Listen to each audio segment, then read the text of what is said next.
Hi. Hello. So I went to church today, and the readings that we did,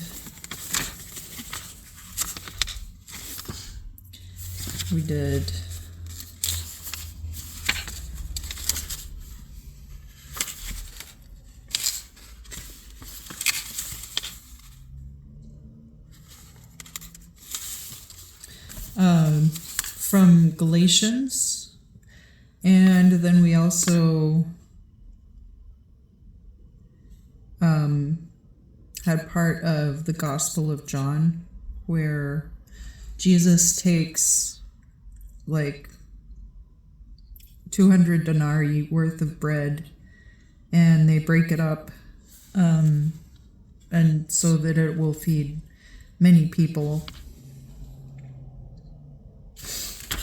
So that's the part where he breaks up the loaves of bread and the fish and feeds like a multitude of people. And then there was enough left over that they could fill 12 baskets with it. So that was one of his miracles. And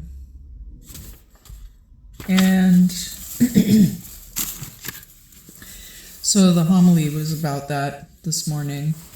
Father Kevin talked about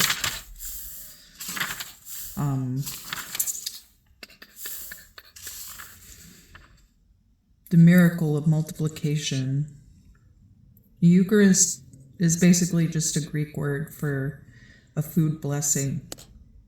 And one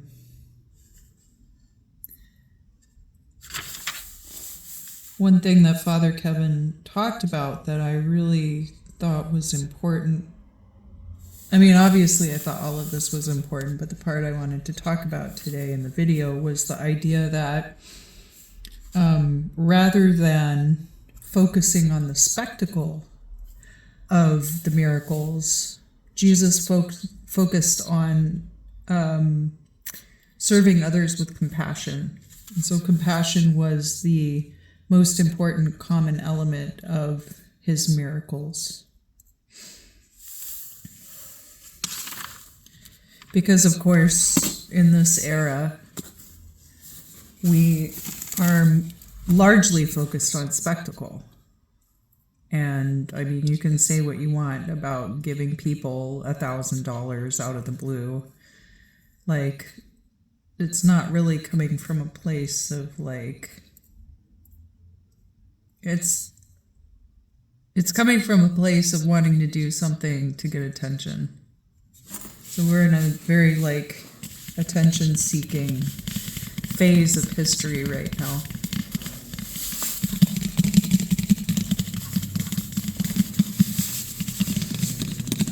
And I did see a video earlier today about being in the post-brain rot era and people potentially, like, being more interested in things that are not oriented to that immediate gratification. Even I went to see a movie last night, and the previews, like a few of those movie previews were like Coco Melon style 1.5 second cuts, just, and like I just don't bother processing media that's like that. I don't think there's a benefit to me to train my brain to accept that type of media. So I just kind of like let it wash over me, and it'll be interesting to see what comes next, I think, more so than focusing too much on what has happened during this era. I think a lot of the things that have come out in the past few years are unfortunately very temporary. And I just hope that the things that have been good genuinely will not be forgotten.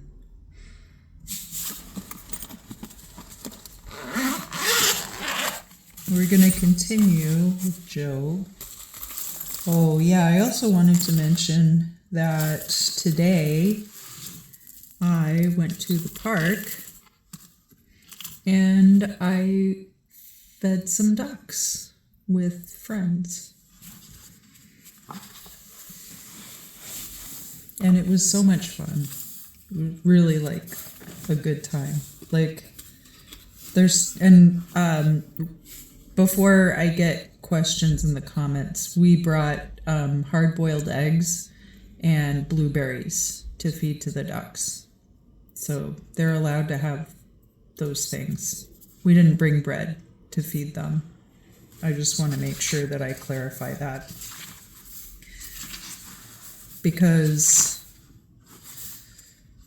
And some of the ducks were more interested than others. The female mallards seemed very into the blueberries. Like one female mallard in particular was like really, really into the blueberries. But then, and there's like some white ducks that I'm not like totally sure what kind they are. One of the ducks is a Muscovy duck.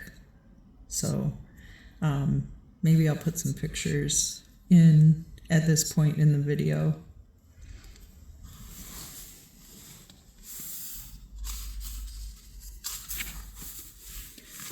So where we left off with Job was that Eliphaz the Temanite is getting ready to say another piece to Job about everything.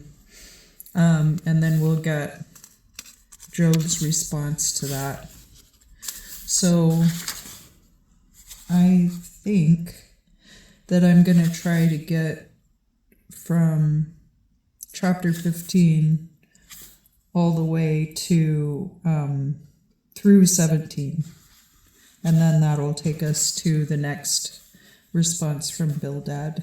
And that will be 3 chapters.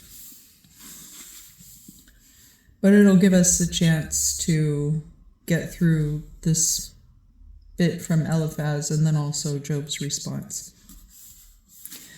Then answered Eliphaz the Temanite and said, Shall a wise man speak words of ye wind, and fill his belly with the east wind? Shall he dispute with words not comely, or with talk that is not profitable? Surely thou hast cast off fear, and restrainest prayer before God. For thy mouth declareth thine iniquity, seeing thou hast chosen ye tongue of the crafty. Thine own mouth condemneth thee, and not I, and thy lips testify against thee. Art thou the first man that was born, and wast thou made before the hills? Hast thou heard the secret counsel of God, and dost thou restrain wisdom to thee? What knowest thou that we know not, and understandest that is not in us? With us are both ancient and very aged men, far older than thy father. Seem the consolations of God small unto thee? Is this thing strange unto thee? Why doeth thine heart take thee away, and what do thine eyes mean, that thou answerest to God at thy pleasure, and bringest such words out of thy mouth? What is man that he should be clean, and he that is born of woman that he should be just? Behold, he found no steadfastness in his saints. Yea, the heavens are not clean in his sight.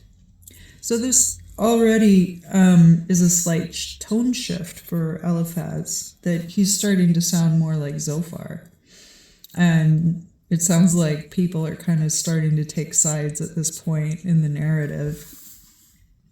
How much more is man abominable and filthy, which drinketh iniquity like water? I will tell thee, hear me, and I will declare that which I have seen, which wise men have told, as they have heard of their fathers, and have not kept it secret, to whom alone the land was given, and no stranger passed through them. The wicked man is continually as one that travaileth of child, and the number of years is hid from the tyrant.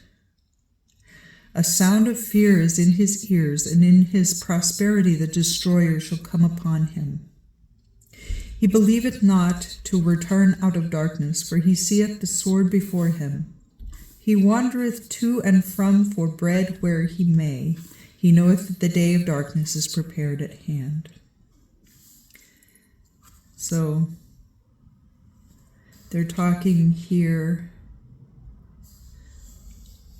about different scenarios that Eliphaz has seen. He's describing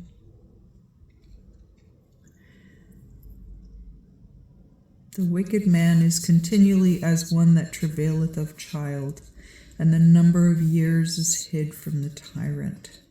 That's an interesting line. I wonder if he's talking about somebody lying about their age, or what that part has to do with. Affliction and anguish shall make him afraid. They shall prevail against him as a king ready to the battle. For he hath stretched out his hand against God, and made himself strong against the Almighty. Therefore God shall run upon him, even upon his neck, and against the most thick part of his shield, because he hath covered his face with his fatness, and hath collops in his flank.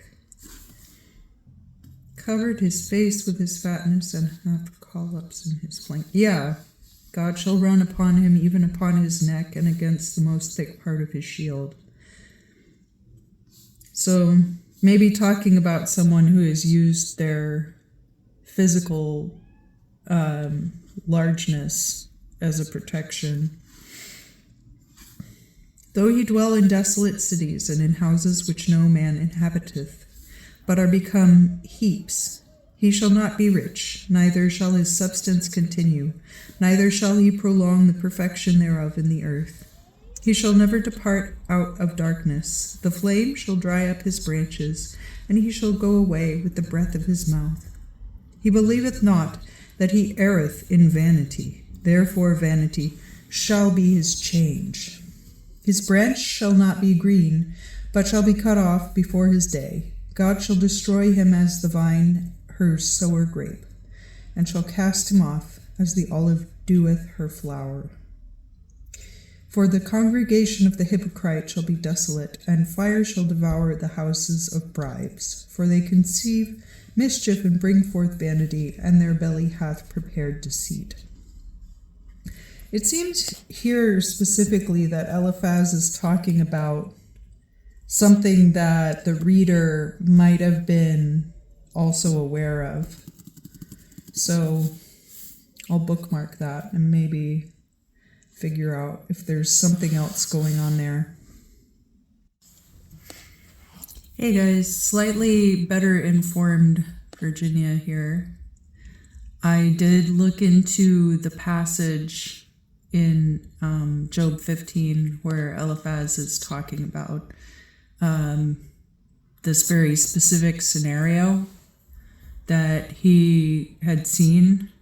And so like earlier in like chapter 4, Eliphaz talks about this dream that he had, and that's what emboldened him actually to provide counsel to Job. And so it's possible that he's referring to that.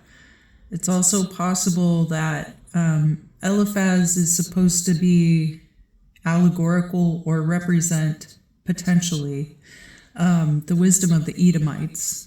And so because this was like a body of work that was well known at that time, it might be a reference to a story that was part of that school of work, the wisdom of the Edomites. So chapter 16, now we're getting to Job's rebuttal. But Job answered and said, I have oft times heard such things. Miserable comforters are ye all. Shall there be none end of words of wind? Or what maketh thee bold so to answer? I could also speak as ye do, but would God your soul were in my soul's stead. I could keep you company in speaking, and could shake mine head at you, but I would strengthen you with my mouth, and the comfort of my lips should assuage your sorrow. Though I speak, my sorrow cannot be assuaged. Though I cease, what release have I? But now he maketh me weary. O God, thou hast made all my congregation desolate.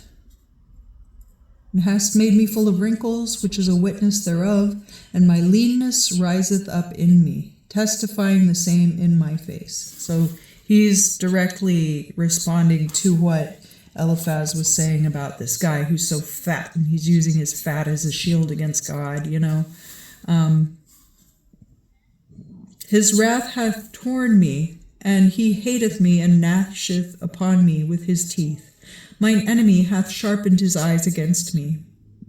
They have opened their mouths upon me, and smitten me on the cheek in reproach. They gather themselves together against me. God hath delivered me to the unjust, and hath made me to turn out of the way by the hands of the wicked. I was in wealth, but he hath brought me to naught. He hath taken me by the neck, and beaten me, and sent me as a mark for himself. His archers compass me round about. He cutteth my reins, and doth not spare, and poureth my gall upon the ground. He hath broken me with one breaking upon another, and runneth upon me like a giant. I have sewed a sackcloth upon my skin, and have abased mine horn unto the dust. My face is withered and weeping, withered with weeping, and the shadow of death is upon mine eyes. Though there be no wickedness in mine hands, and my prayer be pure. O earth, cover not thou my blood, and let my crying find no place. For lo, now my witness is in the heaven, and my record is on high. So he's saying, you know, God will be the final judge. Obviously, I'm going through all these awful things right now, and I'm really, really suffering, and have been delivered into the hands of my enemies. He is there with like 3 of his closest friends, so it is, when you're going through a really tough time, that's when you find out who your friends truly are. So maybe he's starting to question some of his alliances.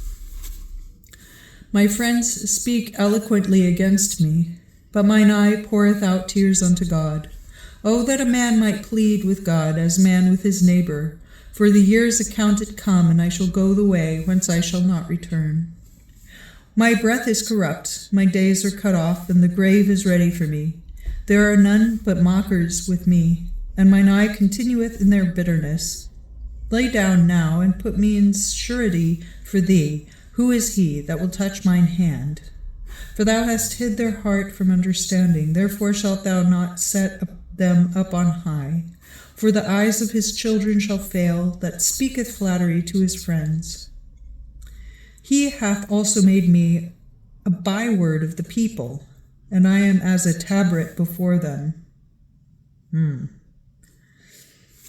Mine eye therefore is dim for grief, and all my strength is like a shadow. The righteous shall be astonished at this, and the innocent shall be moved against ye hypocrite. But the righteous will hold his way, and he whose hands are pure shall increase his strength. All you therefore turn you, and come now, and I shall not find one wise among you. My days are past, mine enterprises are broken, and the thoughts of mine heart have changed the night for the day, and the light that approached for darkness. Though I hope, yet the grave shall be mine house, and I shall make my bed in the dark. I shall say to corruption, thou art my father, and to the worm, thou art my mother and my sister. Where is then now mine hope? Or who shall consider the thing that I hoped for? They shall go down into the bottom of the pit. Surely it shall lie together in the dust. So we have publicly humiliated people based on social standing since time immemorial. In this day and age, we talk a lot about lol cows and kiwi farms and 4chan and stuff like that. But I mean, honestly, like, people have been doing that as long as they've been knowing each other, which is, you know, that's kind of unfortunate. I don't think you'll ever fully break people of that habit. I personally don't obtain pleasure from making fun of other people. I wouldn't say that I'm perfect and I've never made fun of someone else, but I do try to be like very aware of that. And aware of people's humanity and their personhood. So it seems like Eliphaz and Zophar at this point in the story are kind of like ganging up on Job, but he's picking up on that. He's not an idiot. And he's starting to question these alliances that he has collected around him.